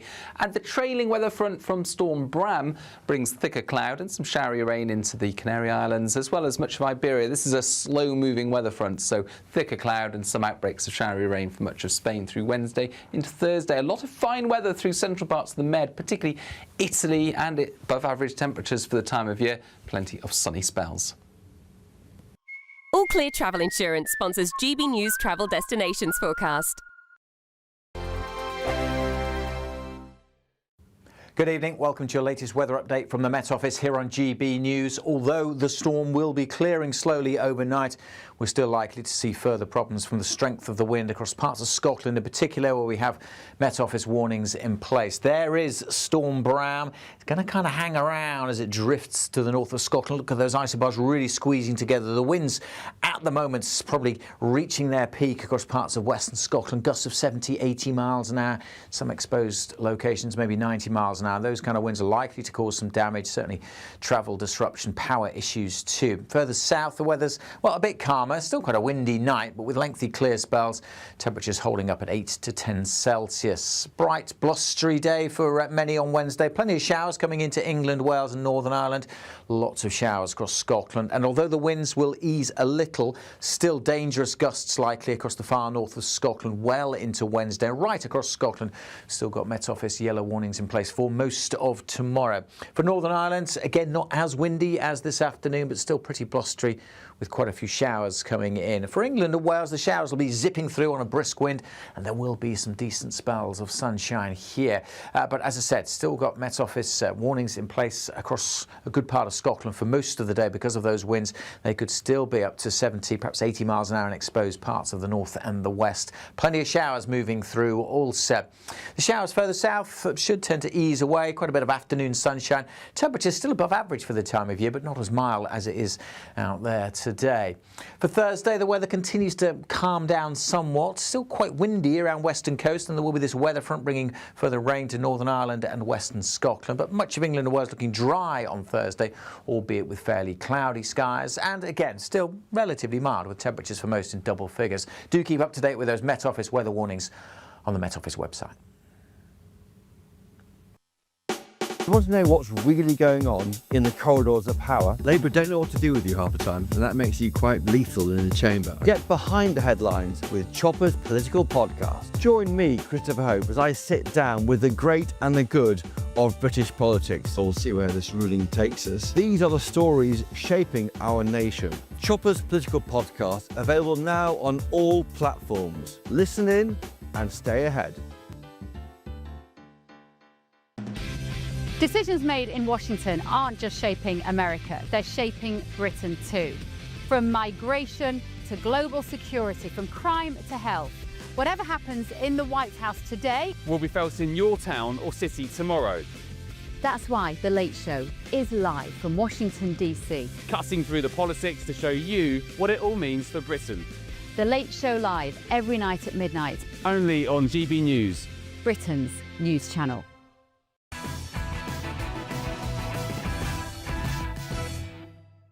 Welcome back. Let's get you a first look at tomorrow's newspaper front pages. The Guardian, the Prime Minister urges Europe to curb human rights laws to halt the rise of populism. Sir Keir Starmer is calling for the urgent overhaul to tackle immigration fears. Well, there you go. The Metro, Trump lashes out at weak Europe, and Mayor Khan gets another roasting from Trump. The Daily Mail, asylum fiasco without end. A horror is unfolding before our very eyes. It's time to confront some hard truths. A devastating report from Whitehall has found that the Home Office doesn't know how many asylum seekers have absconded or the true cost to the system or the taxpayer. And this, of course, comes after, another pretty devastating set of headlines about, you guessed it, small boat migrants committing heinous crimes. In fact, that's on the front of the Daily Express. How many more sexual assaults will it take until this government does something to stop our women and girls being thrown to the wolves? 2 teenage Afghan asylum seekers who arrived on a Channel boat were convicted and jailed of raping a 15-year-old. Let's focus on the Daily Mail. So, Will, the Home Office doesn't know how many asylum seekers have gone or how much it's costing us. Yeah, when people talk about the importance of strong borders, it's not some political theory, abstract argument. It's very practical. If you don't have strong borders, and then once, unfortunately, some get past those strong borders, you don't detain them, you can't follow them, you can't track them, you don't know where they are. Like, in many respects, this report is the most obvious thing anyone could ever possibly read, because of course you don't know where these people are. Of course you don't know where they're going, because you're not bothering to track them at all. And that has consequences, as tragically we have seen today, and we are seeing day after day after day. I just don't understand, Suzanne, how some people responsible for this actually sleep at night. I just don't get it. I can. They don't seem to care, do they? I mean, this is no surprise in a sense, because it is. We have a government that just doesn't, and particularly, I think, a civil service, that just doesn't seem to care. It's fundamentally left-wing. It fundamentally believes in open borders on the whole. They just don't care. I mean, it is astonishing. I don't know how they sleep at night. I couldn't sleep at night knowing that somebody had come here illegally and was out and about, absconding, doing goodness only knows what. But for some reason, it's almost like a badge of honour to so many people.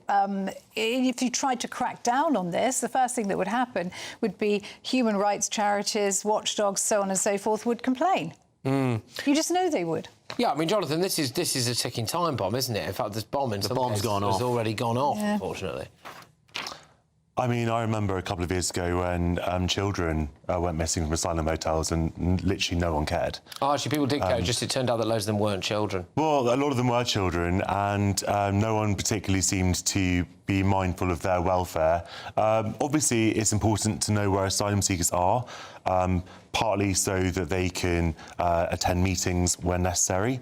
On the other hand, people on this channel complain week in, week out about the amount of money being spent on asylum seekers to house them in accommodations. So presumably, if they've absconded, the government is no longer paying for their accommodation. But Jonathan, here's the thing: if you have a policy of detention, that creates a disincentive to come to the country. That means less people come. That means you spend less money on them. It's not rocket science, and we know this because this is exactly what Australia did, and we saw that within the space of a month, when you have a hardline policy of detention, offshore processing and then deportation, then you have people stopping coming via boat. And the United Nations condemned Australia in the strongest terms for that. They said it was inhuman. Well, I happen to care about that, Will. I happen to care about international law and norms and human rights. If you don't, that's a matter for you. But some people in this country still do. Well, I care more about British women and children.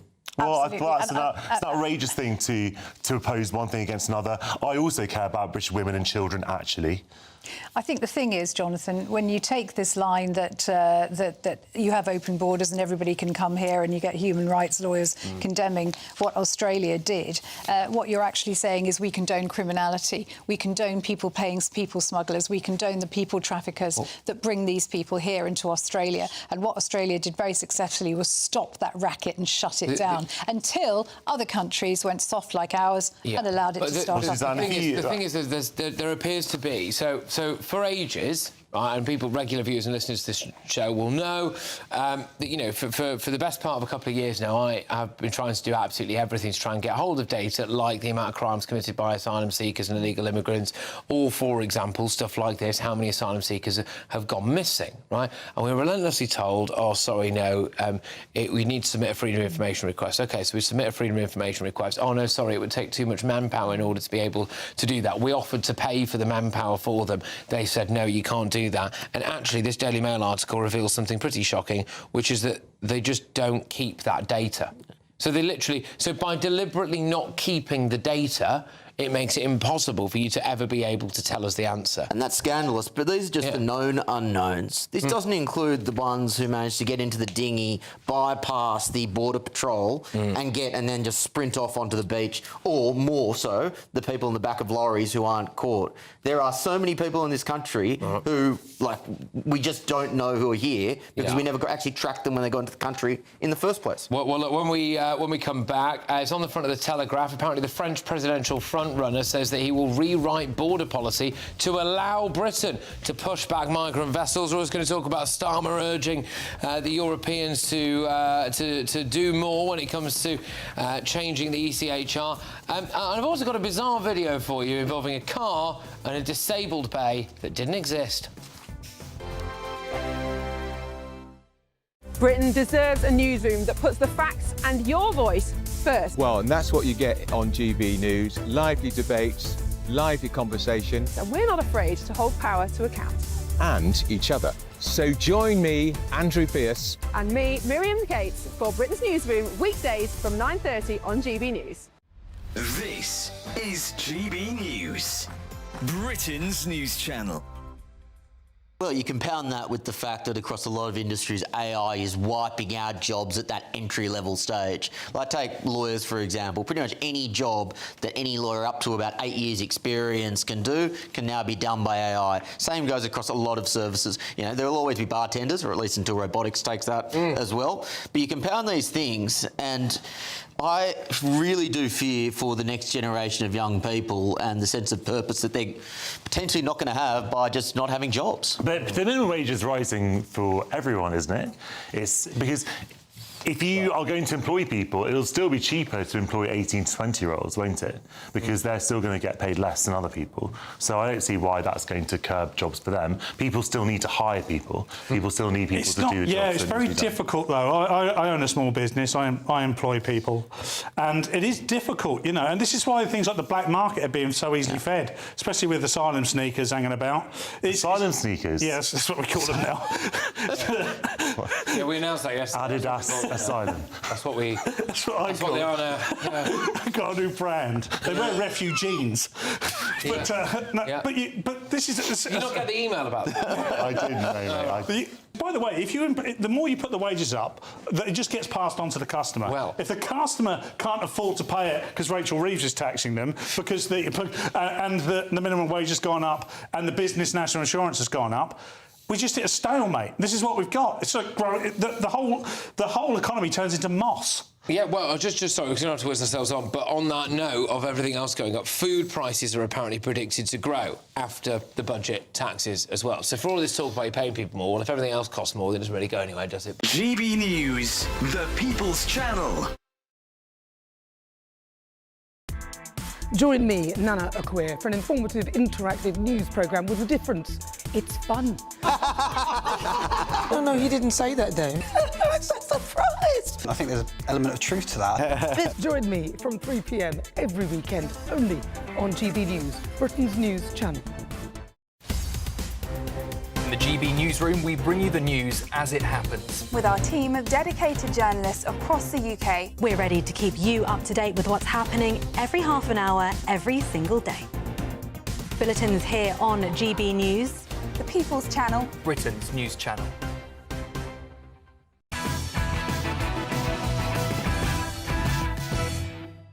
Welcome back. Let's whiz you through the remaining front pages, starting with the Daily Telegraph. Bardella, I will stop the boats. The French presidential frontrunner pledges to work with Farage to tackle the Channel migrant crisis. The Times, number of police forces cut to 12 under a plan. Fantastic. They've seen what's failed in Scotland and decided we want more of that, please. The iPaper, fears UK and Europe can't fight Russia alone as Trump turns on decaying nations. Well, interesting. Maybe you shouldn't have spent the best part of the last decade slagging Trump off then. Anyway, the Mirror, we will never get our cash back. Fraud and error under the Tories cost £10.9 billion.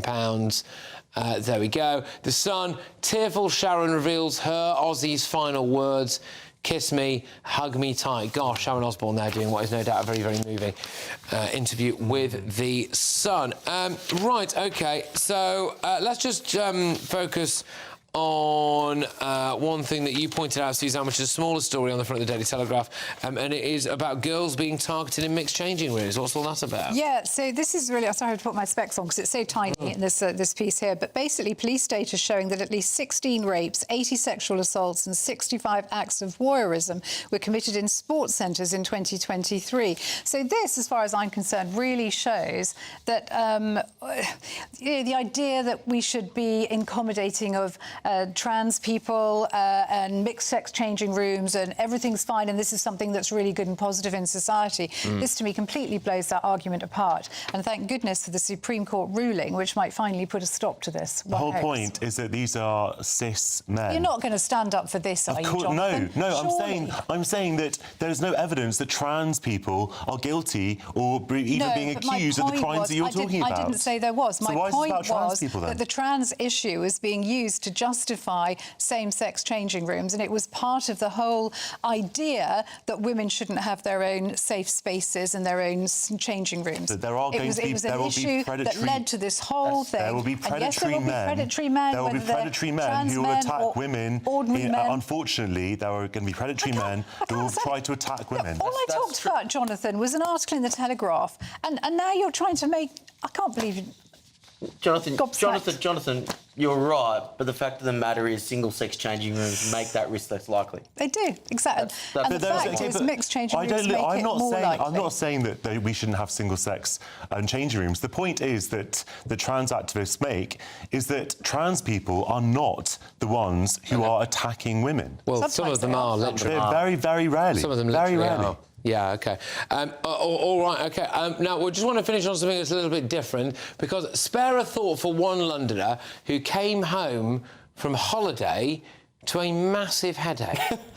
Look, guys, imagine I park my car and it's not in any sort of disabled bay or restricted parking. As you can see, there's no yellow line. I'm thinking I'm safe, I can travel, my car's good.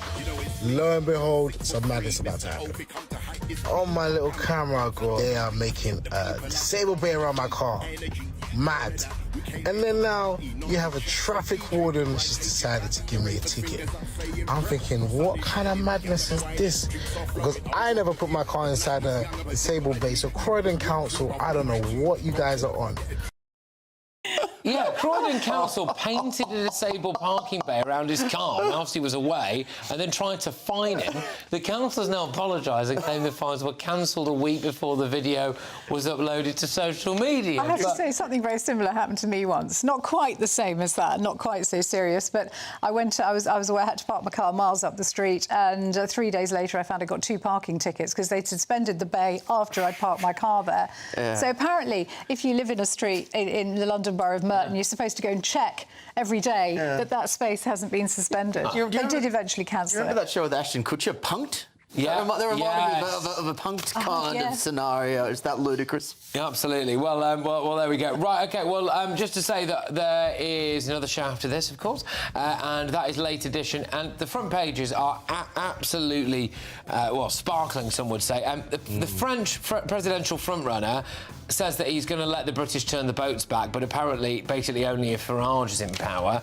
We've also got Starmer urging for reform to the ECHR. The government has admitted that they've got no idea how many illegal migrants have absconded or where they are or how much it's costing us. All of that and more.